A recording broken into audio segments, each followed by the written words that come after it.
Muy buenos días, soy Rubén Fidalgo y hoy os traigo a mi canal, Rubén Fidalgo, valga la redundancia, tal vez el coche más interesante del siglo XX. Desde luego, aquí echaron un derroche de audacia y también de riesgo los ingenieros y los responsables, sobre todo, de Citroën. Y os tengo que advertir una cosa, siempre que un fabricante os diga que tiene una rentabilidad muy alta con los productos, como Porsche, por ejemplo, que presume de un 20% de rentabilidad neta, pensad que esa diferencia entre lo que vale fabricar el coche y el valor que tiene de venta lo está asumiendo el cliente. ¿Por qué os digo esto? Bueno, pues porque Citroën se arruinó varias veces a lo largo de su historia y se arruinó precisamente cuando sacó los coches más revolucionarios de todos. Se arruinó con el Tracción Avant, por supuesto, se arruinó también con el Tiburón, se arruinó después con el CX, etc. Imaginaos esto, tratad de ver este coche con los ojos de una persona de 1955, que es el año en el que aparece el Citroën DS y el ID. Y os explicaré ahora qué es eso de DS e ID.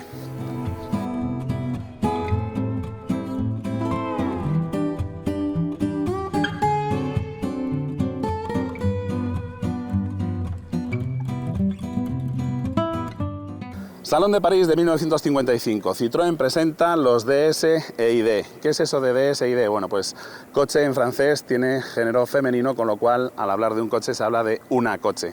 IDS sería la diosa, mientras que el ID sería la idea. El concepto, como diría Manquiña. Los DS serían las versiones superiores, mientras que los ID serían las versiones básicas, más sencillas, pero con la idea básica que hay detrás del diseño de este coche.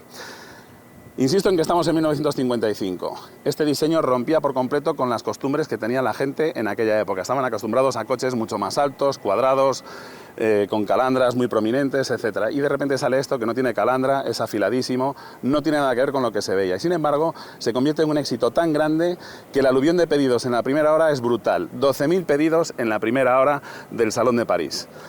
Por otro lado, imaginaos que hoy en día sacasen en competición una tecnología tan buena que convirtiesen en campeones a los coches que tienen esa tecnología. Bien, pues el Citroën Tiburón, como lo conocemos en España, sale al mercado apenas 3 meses después de que los equipos de Jaguar y Austin montasen frenos de disco en sus coches de carreras. Una tecnología que hacía que sus coches fueran tan competitivos que Mercedes tuvo que inventarse un alerón aerodinámico para conseguir seguir la estela de los Jaguar en competición. Bueno, pues el Tiburón, apenas 3 meses después del lanzamiento de los frenos de disco en competición, incorpora esa tecnología en el Tiburón, que se convierte en el primer coche con frenos de disco en el mundo.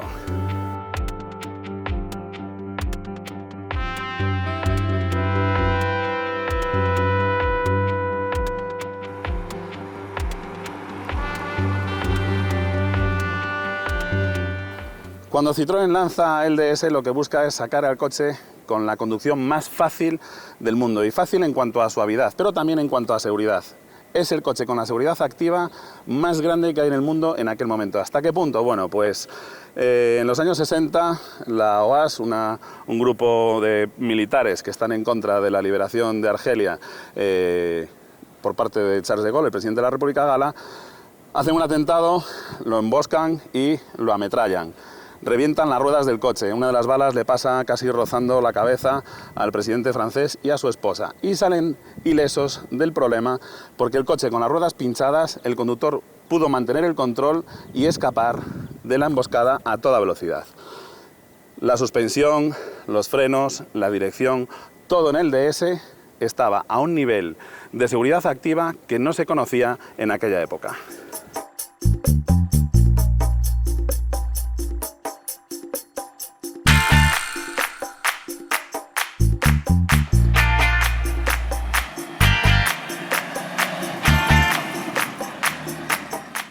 Otro factor importante para hacer un coche seguro es la aerodinámica, que el aire no me modifique demasiado la trayectoria del coche. Es el primer automóvil que sale al mercado sin calandra delantera. Fijaos que el morro es afiladísimo y la entrada de aire al motor está por la parte baja. Y de hecho veis estas dos branquias aquí que hacen que el coche recuerde un poco a una mantarraya, y esas son las canalizaciones para la refrigeración de los discos de freno que van justo a la salida del cambio. El frontal del coche es espectacular. En 1968 Roberto Pron lo modifica, carena los faros y además hace que estos faros suplementarios vayan integrados dentro de la carena y que giren con la dirección. También otra característica que mejora la seguridad activa del coche. Hubo una modificación en el frontal de estos coches, y es que al principio este faro era distinto, no tenía esta entrada de aire por aquí, sino que en algunos modelos veréis que tiene una entrada de aire en la aleta.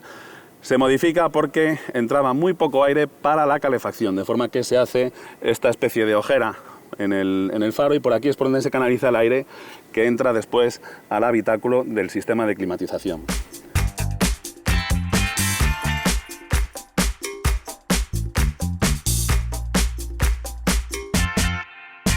Como os decía, este es un ejemplar ya, digamos, de la segunda serie en cuanto a diseño. Tiene esta entrada de aire distinta en los faros. Es una unidad de 1966, aunque el color, este ámbar dorado, estaba en el catálogo en 1961. Pero bueno, en las restauraciones de los coches a veces hay licencias que uno se puede permitir, siempre que utilices tonos originales, y la verdad es que la combinación de colores le sienta muy bien con el techo negro. Como os decía, el capó es una pieza de aluminio, es una auténtica obra de arte, porque era muy difícil en aquellos años hacer una estampación de una chapa de aluminio de este tamaño. Los limpiacristales también cambiaron de las primeras series a estos de la segunda serie, por decirlo de alguna forma, aunque normalmente cuando hablamos de segunda serie en los tiburones nos referimos al frontal rediseñado por Roberto Pron con los faros carenados.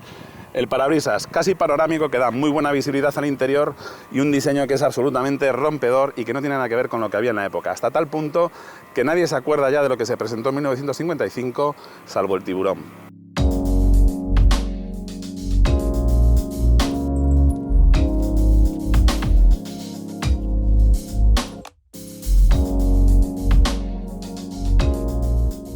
Citroën se gastó tantísimo dinero en el desarrollo de este coche, que no tenía nada que ver con ningún otro automóvil en el mundo, que no le quedó más remedio que empezar a recortar por algún lado y también a intentar sacar al coche al mercado lo antes posible para empezar a ganar dinero y recuperar parte de esa enorme inversión. De forma que, en lugar de montarse los motores que estaban previstos, motores boxer, motores de 6 cilindros, motores en definitiva que estuvieran a la altura de un coche tan moderno y tan avanzado como era el Tiburón, tuvieron que tirar de lo que había en las estanterías y básicamente montar los motores de las últimas generaciones de los tracción, que era un coche que había salido en los años 30 y se mantenía bastante vigente todavía en los años 50.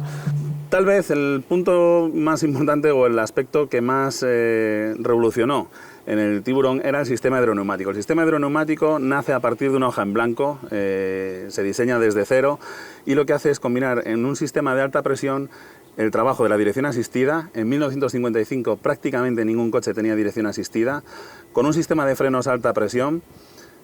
El Citroën Tiburón tenía los mejores frenos del mundo, fue el coche con la distancia de frenado más corta del mundo hasta prácticamente los años 70, que sale el SM, que tiene básicamente el mismo sistema de frenos pero con discos en las ruedas traseras. Aparte del sistema de alta presión con los frenos, tiene un dispositivo muy curioso que diferencia a los DS de los ID y del que os hablaré después, que es el repartidor de frenada y la peculiar seta. Dirección asistida, frenos y por último la suspensión, con estas esferas en las cuales tenemos nitrógeno a presión, que es lo que hace el efecto de un muelle, pero de un muelle muy peculiar, y es que tiene una constante elástica que varía en función de la compresión, de cómo se va comprimiendo el muelle, algo que no puedes hacer con un muelle metálico que tiene siempre la misma constante elástica. Y después un sistema hidráulico que lo que hace es mantenerme la altura constante de la carrocería o poder variar la altura. Y ese sistema hidráulico es el que varía en las primeras generaciones del Tiburón y en las siguientes. Al principio se utilizaba un líquido rojo, que era un alcohol muy corrosivo, y después se modificó y se instaló un líquido mineral, el LHM, que es de color verde y que ya no es tan corrosivo. Como digo, el funcionamiento de la suspensión, los frenos y la dirección de este coche son increíbles, y si algún día tenéis la oportunidad de conducir un coche de los años 50 y un Tiburón, hay un salto brutal. Hay más de 10 años de diferencia en cuanto a las sensaciones de conducción, la facilidad de uso de este coche con respecto a los coches de su época. Ya que lo tenemos sin la rueda de repuesto, podemos ver perfectamente esta canalización de aluminio que me lleva el aire desde esa toma de aire inferior hasta el radiador. Y aparte de eso también este mecanismo, que lo que hace es unirme al eje trasero mediante un cable que va por el suelo del coche para mover esta varilla, y esta varilla lo que va a hacer es corregir la altura de los faros, de forma que por la noche, aunque pasemos por un badén, el haz de luz se mantiene siempre horizontal y tenemos siempre el mismo alcance de luz independientemente de los movimientos de la carrocería del coche. Aquí tenéis lo que os decía al principio, los discos de freno que van a la salida del diferencial, y tenemos esta mordaza que es del freno de estacionamiento y la pinza hidráulica que va por delante. Esto funciona a 180 bares de presión y la verdad es que la capacidad de frenado de estos coches es espectacular.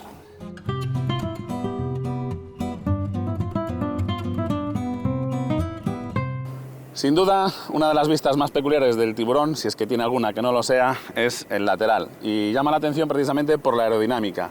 Fijaos en la caída del techo, las puertas sin marco en las ventanillas, el afiladísimo morro. Por cierto, el capó era una de las piezas de aluminio más grandes en estampación que se fabricaron durante bastantes años. La verdad es que el capó también es otra maravilla de la ingeniería. También fijaos en la enorme distancia entre ejes que tiene este coche. El coche mide aproximadamente unos 4,8 metros de largo, pero tiene 3 metros de distancia entre ejes, 3 metros de batalla. Para encontrar coches hoy en día que tengan 3 metros de batalla nos tenemos que ir a limusinas tipo las versiones alargadas del Audi A8, del BMW Serie 7. ¿Qué conseguían de esa forma? Bueno, pues una habitabilidad muy buena y aparte de eso, una estabilidad en carretera en la cual el coche apenas tiene cabeceos.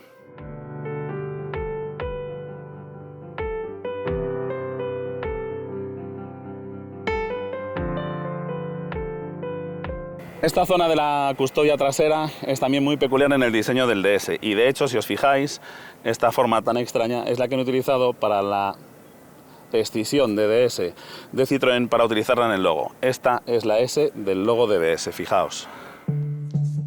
La parte trasera del DS es la que menos satisfacía a Flaminio Bertoni cuando la diseñó y le encargó a Roberto Pron, su sucesor en el cargo, que rediseñara el Tiburón y que se centrase sobre todo en la parte trasera. Sin embargo, para Roberto Pron y para la mayoría, la parte trasera del DS era sencillamente perfecta y es lo que permaneció prácticamente invariado durante toda la vida del modelo. Personalmente, el tema de los intermitentes colocados en estas trompetas sobre los vierteaguas me parece sencillamente una maravilla, pero es que después hay infinidad de detalles, como por ejemplo el hacer que la propia bisagra del capó sea un embellecedor. O sea, es una idea simplemente genial. Por supuesto, en aluminio para hacerlo más ligero y también en las primeras unidades una luneta que era tan complicada de hacer que solamente la pudieron hacer de policarbonato en las primeras unidades. Después, a medida que se fueron perfeccionando las técnicas de templado del vidrio, ya pudieron hacerla de cristal, como es este caso.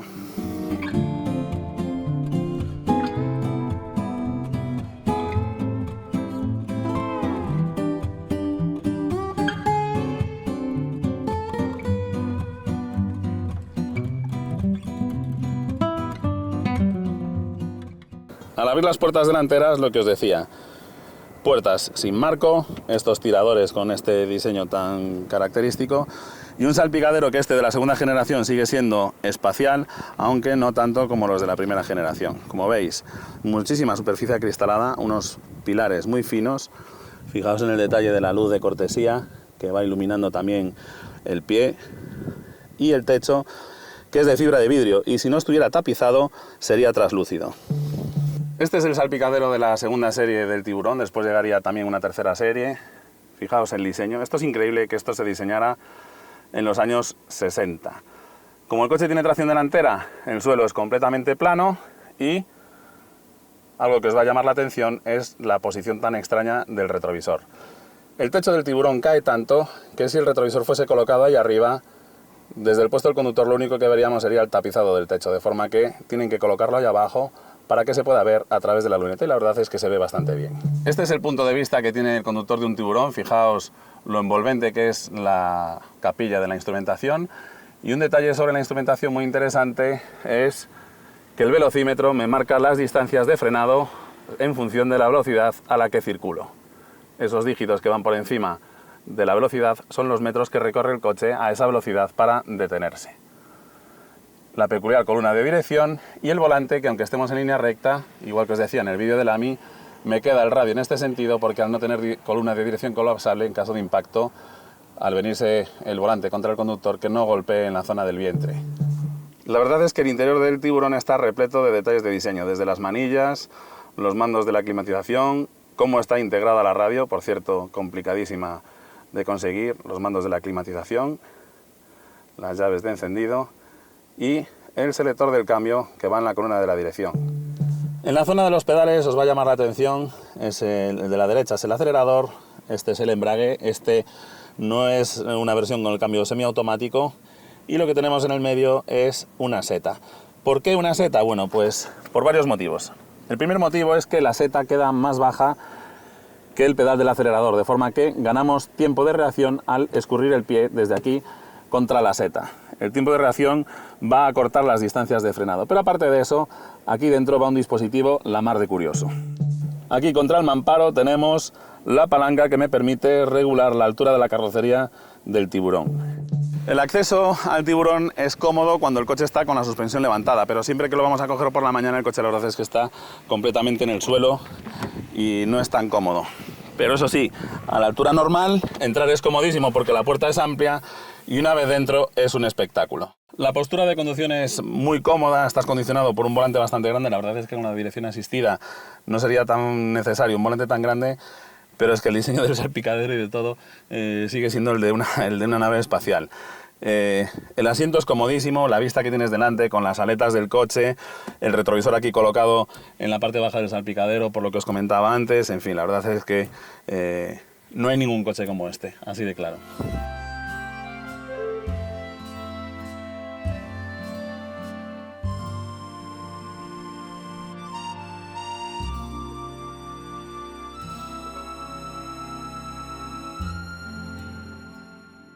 Os decía que se suelen confundir muchas veces los DS con los ID y una de las cosas que diferencia al DS del ID es precisamente esa mayor complejidad en el sistema de frenado.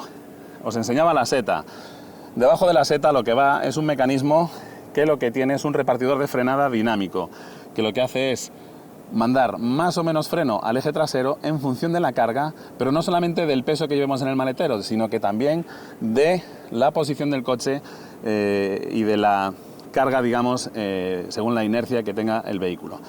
Lo que tenemos es un carrete, tenemos, imaginaos, dos empujadores, ¿de acuerdo? Uno, este de arriba, sería para el circuito delantero y el de abajo para el circuito trasero o al revés, me da igual. Y entre los dos lo que tengo es un carrete que va unido a la suspensión del eje trasero. A medida que yo voy cargando el eje trasero, este carrete va a subir o a bajar y lo que va a modificar es el punto de apoyo del pedal sobre el que yo piso, de forma que si yo el carrete lo corro más hacia arriba, cuando piso el freno, por el efecto de la palanca, va a empujar más la válvula del eje trasero y va a hacer que llegue más potencia de frenado al eje trasero. Si yo descargo el eje trasero, ese carrete va a escurrirse hacia abajo y va a hacer el efecto contrario.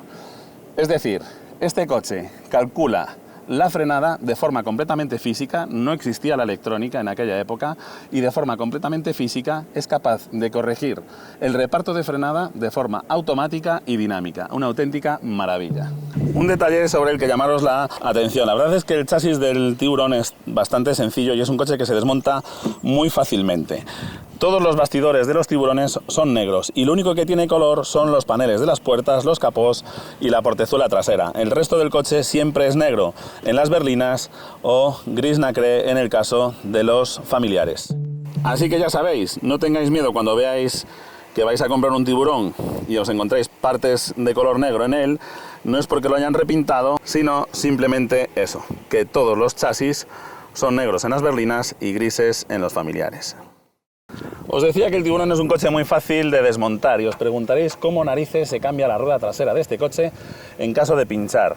Bueno, pues simplemente quitando esta tuerca, que tiene exactamente la misma medida que los tornillos de las llantas, de forma que con la propia llave de ruedas quitamos esta tuerca y esta aleta se levanta muy fácilmente. No lo voy a hacer porque el coche no es mío, acaban de terminar de restaurarlo y lo último que me apetece es rayarlo, aunque sea lo más mínimo al rozarlo con el parachoques intentando quitar la aleta. Pero ya os digo que se quita muy fácilmente y es facilísimo cambiar las ruedas en estos coches. Al abrir las puertas traseras, también sin marco, lo que te encuentras son estas formidables butacas. Fijaos el grosor que tiene el cojín de la banqueta, la distancia para las piernas y los respaldos también ultramullidos. Era uno de los coches más cómodos que había en el mundo en su época e incluso hoy en día. Entrar detrás, bueno, pues tenemos esta caída del techo, pero aún así sigue siendo comodísimo entrar en él y la verdad es que una vez dentro es comodísimo. Tienes unos asientos con un mullido enorme. Fijaos todo el espacio que tengo para las piernas. Esa es una de las ventajas de tener uno de los coches con la mayor distancia entre ejes que se ha fabricado nunca. Y la verdad es que la visión desde aquí dentro es súper espacial.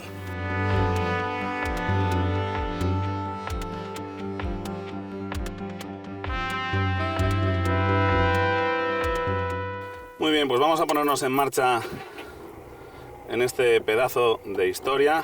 Vamos a poner la marcha atrás, soltamos el freno de mano y nos movemos en uno de los coches más suaves y dulces que se han fabricado jamás.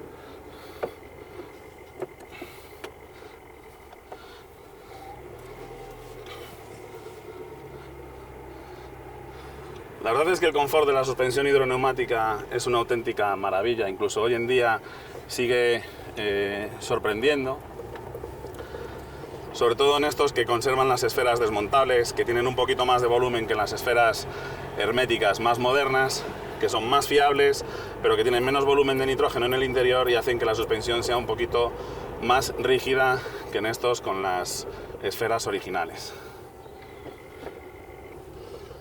Ahí tienes a tu nieto.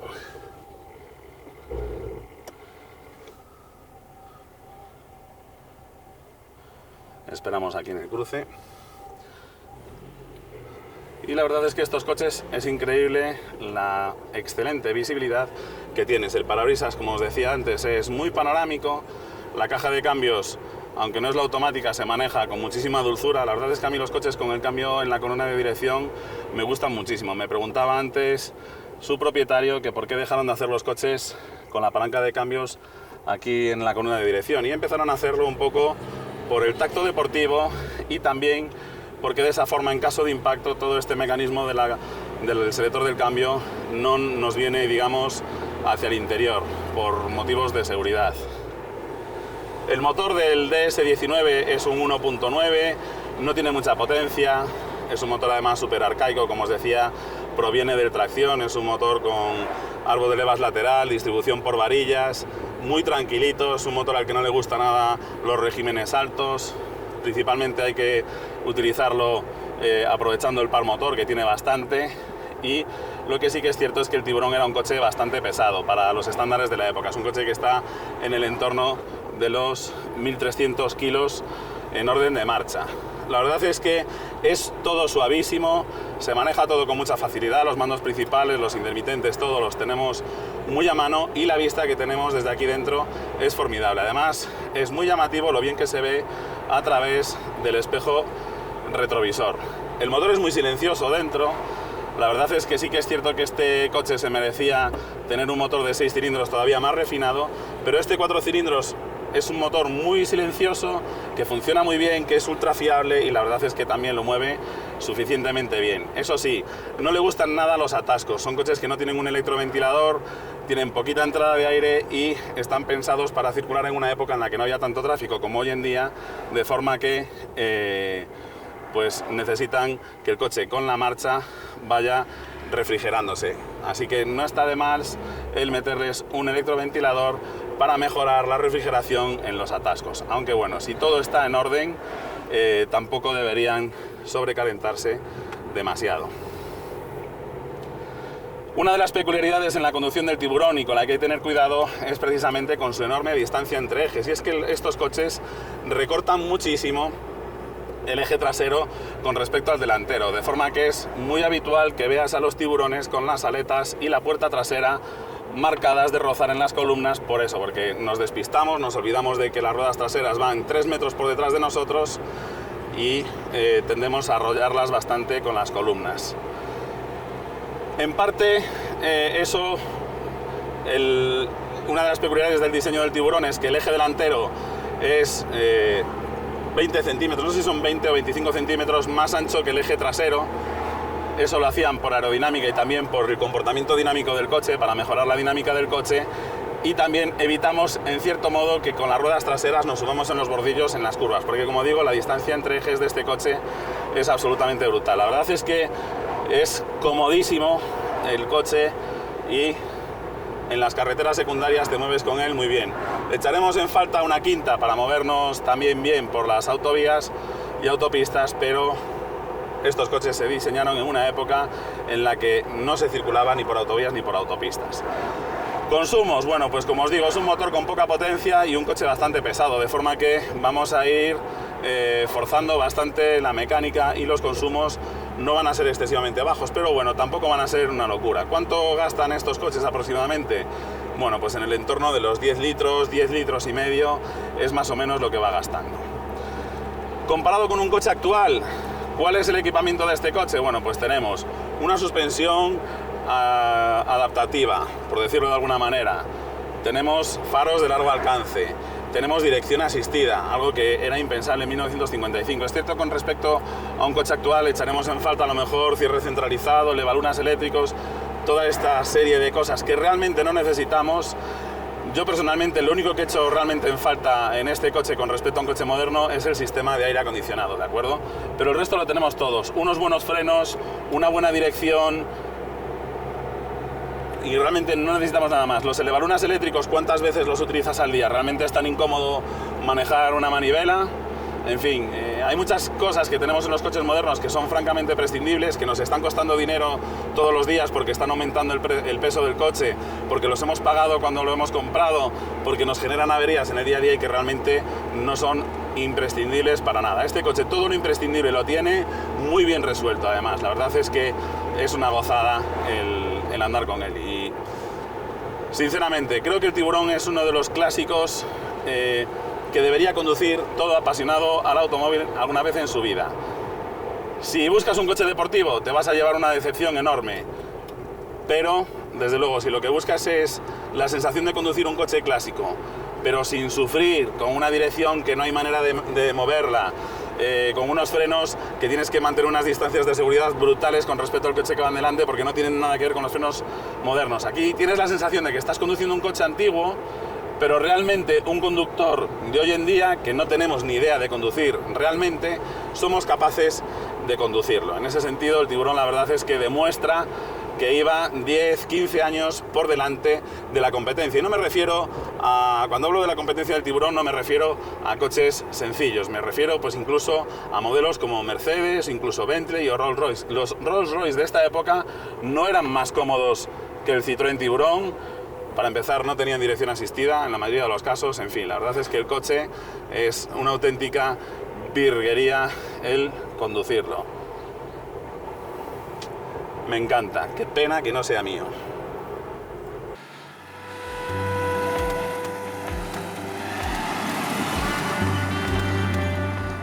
Muy bien, pues como siempre te recuerdo que te suscribas a mi canal de Rubén Fidalgo para ver coches clásicos y conocer un poquito de la historia de ellos, sobre todo. Dicho esto, ¿qué es lo que más me ha gustado a mí del Citroën Tiburón? La verdad es que por dónde empezar. Me gusta todo, me gusta el diseño, sobre todo me gusta el diseño del Tiburón, me parece un coche absolutamente único. Aquí Bertoni de nuevo hizo una escultura sobre ruedas, como os decía también en el vídeo de la Mi 6. Lo segundo que más me ha gustado de este coche es su conducción. La verdad es que no te puedes imaginar, no sé si os sucede a vosotros o si habéis tenido la oportunidad de conducir coches clásicos más o menos contemporáneos con el Tiburón, pero la verdad es que la diferencia es abismal. Citroën aquí les llevaba una ventaja mínimo de eso, de 10, 15 años contra sus competidores, e insisto, competidores en los que podemos meter a Mercedes, a Rolls o lo que queráis, porque un coche con dirección asistida, con una suspensión tan confortable, que frene tan bien como frenan estos coches, etcétera, es increíble en aquella época. Y lo tercero que más me ha gustado de este coche es que tiene un interior súper habitable y que es un coche comodísimo para viajar. ¿Qué es lo que no me gusta tanto del Tiburón? Bueno, pues efectivamente sus prestaciones son un poco pobres, pero bueno, no es que sean pobres, es que el coche es tan superior absolutamente en todo lo demás que el motor sí que se queda un poco vetusto. Este motor, si lo pones en cualquier otro coche, pues no desentonaría tanto como en este, pero es que todo lo demás es tan moderno que sí que es cierto que las prestaciones del motor se quedan un poco desfasadas. Lo segundo que menos me gusta del Citroën Tiburón es que requiere de un mantenimiento no demasiado caro ni demasiado exhaustivo, pero sí que requiere que la persona que lo mantenga conozca lo que está haciendo. Peculiaridades como lo que os describía del regulador dinámico de frenada del coche. Todo ese tipo de cosas necesitan que la persona que lo esté tocando se las haya estudiado y conozca cómo funcionan. Insisto en que esto no lo ha plantado aquí un extraterrestre, es tecnología humana, con lo cual un humano tiene que poder repararla y mantenerla. Pero sí que es verdad que hay que leer un poquito antes de meter las zarpas en él. Lo tercero que menos me ha gustado del Tiburón, pues que no es mío, ¿qué queréis que os diga? O sea, es cierto que tengo un SM, que me encanta el coche, pero creo que esto es el origen del automóvil moderno y a una auténtica obra de ingeniería formidable. Y es muy difícil conseguir que una cosa que desde el punto de vista de la ingeniería es sensacional, también lo sea desde el punto de vista estético. Normalmente los ingenieros son personas que saben utilizar muy bien las reglas de cálculo, pero que después te hacen auténticos adefesios. Aquí esto es prácticamente como si un escultor fuese ingeniero. En fin, por mi parte nada más. La verdad es que sobre el tiburón se podría hacer un vídeo que durase 15.000 horas. Lo que os he querido describir es un poco, pues eso, las sensaciones de conducción y los detalles principales del modelo y las principales diferencias que hay entre un DS y un ID, que son básicamente, pues eso, el repartidor de frenada, incluso en algunos IDs que iban destinados a taxis ni siquiera tenían dirección asistida. En fin, eran modelos más básicos, eran eso, era la idea de hacer un coche súper cómodo y con una seguridad activa por encima de la media, pero sin todas las cosas que realmente no eran imprescindibles para conseguir esa idea original. En fin, no tengo que extenderme demasiado, quiero que el vídeo sea algo asumible y asequible para todo el mundo, así que no me queda otra cosa que despedirme y como siempre desearte mucha suerte. Hasta pronto.